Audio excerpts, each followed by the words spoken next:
Hello, and welcome back to the 15th installment in a series of videos about the history of Japanese prints and the collection of Japanese works on paper at the Honolulu Museum of Art. I'm Stephen Salel, the curator of Japanese art. In our previous video, we discussed the kabuki actor prints of Utagawa Kunisada. Today, we'll focus upon Utagawa Kuniyoshi, Kunisada's contemporary and his primary rival. Kuniyoshi is best remembered for his portraits of warriors. At the time that he published them, however, the general public was still so enamored by the landscape prints of Hokusai and Hiroshige that, as Kunisada did, Kuniyoshi lampooned the genre. In a parody of the classic theme 8 Views of Lake Omi, for example, the artist depicted Japan's most famous military leaders in picturesque locations. Here, he presents a band of rebels from the Heian period watching a gaggle of geese descend over a landscape, an image quite reminiscent of Hiroshige's Autumn Moon at Ishiyama. And from the same series, here he shows a famous swordsman fending off his opponents with a beam torn from a watermill, which playfully references a scene from Hokusai's 36 Views of Mount Fuji. Kuniyoshi's most successful warrior prints were his illustrations for the 14th century epic Chinese novel The Water Margin. Set in the 1100s, the plot involves a band of outlaws that battle soldiers sent by the government, but is eventually recruited by the emperor to protect his kingdom from foreign invaders. Known as Suikoden, Japanese translations of The Water Margin date back to at least 1757, and long before Kuniyoshi, print designers such as Katsushika Hokusai published illustrated versions of the novel. Kuniyoshi's portraits, however, caught the public's imagination by envisioning the outlaws as burly warriors covered in elaborate, colorful tattoos. Even the more subdued images in the series, such as that of this scholar, included intriguing details, such as the spherical astrolabe on the ground beside him. In the following years, Kuniyoshi published similar themes, such as The Romance of the Three Kingdoms, a novel credited to the same author as The Water Margin. First translated into Japanese as Sangokushi in 1689, the novel was illustrated by various other Japanese print designers. Again, Kuniyoshi's bold, colorful portraits of the protagonists were especially impressive.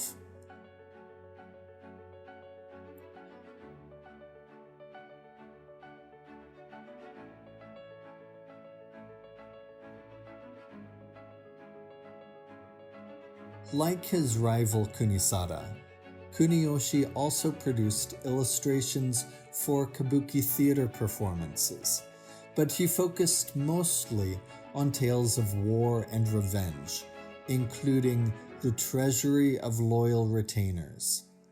In this play, a cruel government official forces a subservient lord to commit ritualistic suicide. The lord's warriors are disbanded, but they secretly plot to avenge their master's death over the course of several years. During this climactic scene, they launch a nocturnal assault upon the government official's mansion. This print was well received for its brilliant use of Western one-point perspective. A later suite of prints by Kuniyoshi depicting the treasury of loyal retainers displays a vibrant palette and dynamic composition reminiscent of Kunisada's work.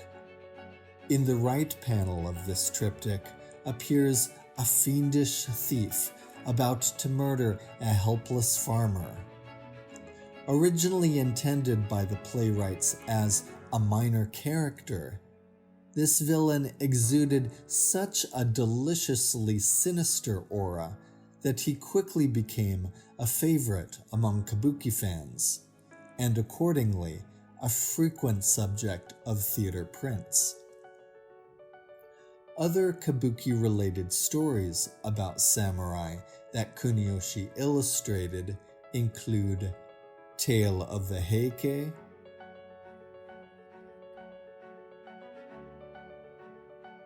and the biography of Yoshitsune, a literary spin-off of Tale of the Heike. These last two literary sources further offered Kuniyoshi an opportunity to express his deep interest in the supernatural and the macabre.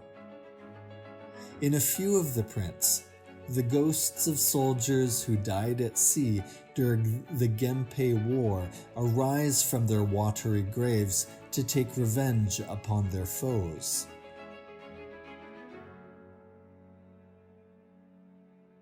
In the biography of Yoshitsune, the protagonist is trained as a child in the art of acrobatic combat by a troupe of goblins. Here, the supernatural creatures assist their protege in a melee against a fierce warrior monk. Several of the prints feature women with fearsome powers, such as a dragon princess who enlists the help of a famous military commander in protecting her underwater kingdom from a monstrous centipede. One of Kuniyoshi's more gruesome images depicts a woman poisoned by her homicidal husband. Before she dies, her hair falls out in bloody clumps, and her face swells beyond recognition. She later returns from the grave to haunt her husband in a variety of manifestations until, in a fit of madness, he drowns himself in a river. And in one of Kuniyoshi's most spectacular prints, a witch summons a giant skeleton to aid her in her battle against those who conspired to murder her father. Who was her father, you may ask? None other than one of the Heian period warriors we met at the beginning of this video. In this way, Kuniyoshi frames his artwork within a popular literary theme at that time: the filial child avenging the death of his or her elder. In numerous other prints, we see similarly honorable female characters featured in classical literature, willing to arm themselves and fight alongside their male comrades.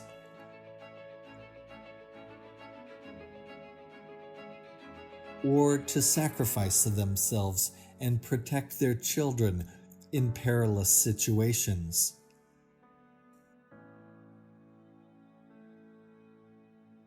Fantastical heroines to whom Kuniyoshi pays tribute include a laundress strong enough to subdue a runaway horse without wrinkling the clothes she recently washed, and a Buddhist nun able to embroider a replica of the Taima mandala in a single night. But he also commemorates historical figures, such as Kaji of Gion, one of the most celebrated poets of 18th century Japan.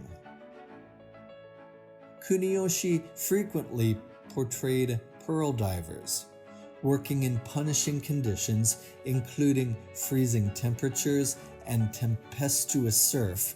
These women have long been respected for their strength and physical endurance.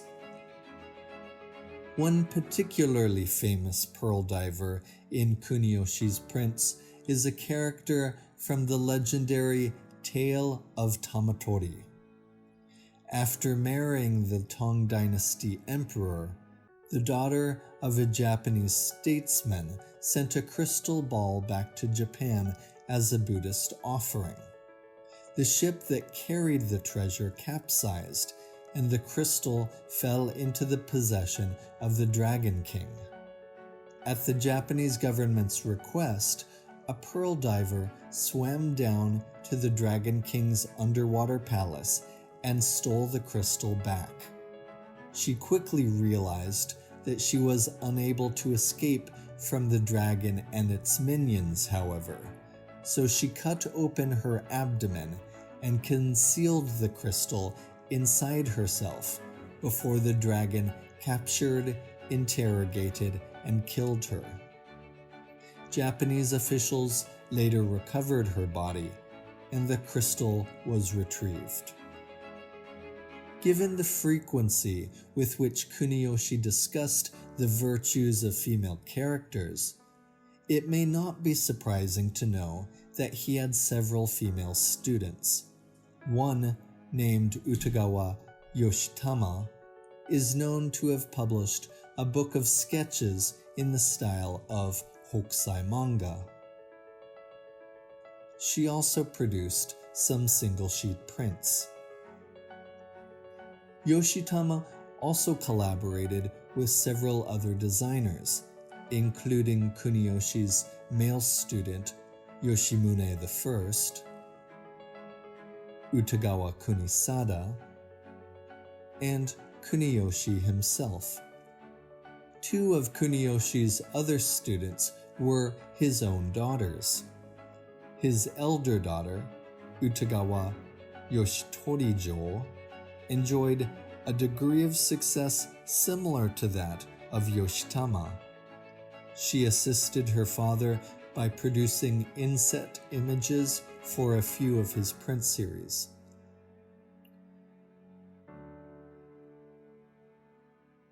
Yoshitorijo's younger sister, Utagawa Yoshijo, followed suit. In 1857, Kuniyoshi produced a series of prints in which he designed the lower two-thirds of the sheet, and his daughters designed the upper third. At that time, Yoshitorijo was 18 years old, and Yoshijo was only 15. When Yoshijo assisted her father with the backgrounds of these prints, she was only 10.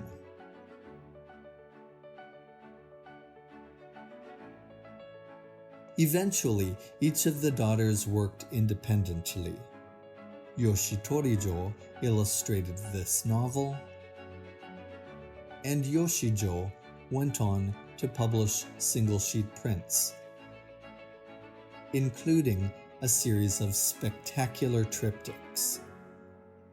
Considering the fact that, alongside Hokusai's daughter Oe, Yoshitama, Yoshitorijo, and Yoshijo are some of the only female artists in the history of Japanese woodblock prints, their work demands further research. In our next video, we'll discuss the dramatic changes that the field of Japanese woodblock printing underwent in the late 19th and early 20th centuries.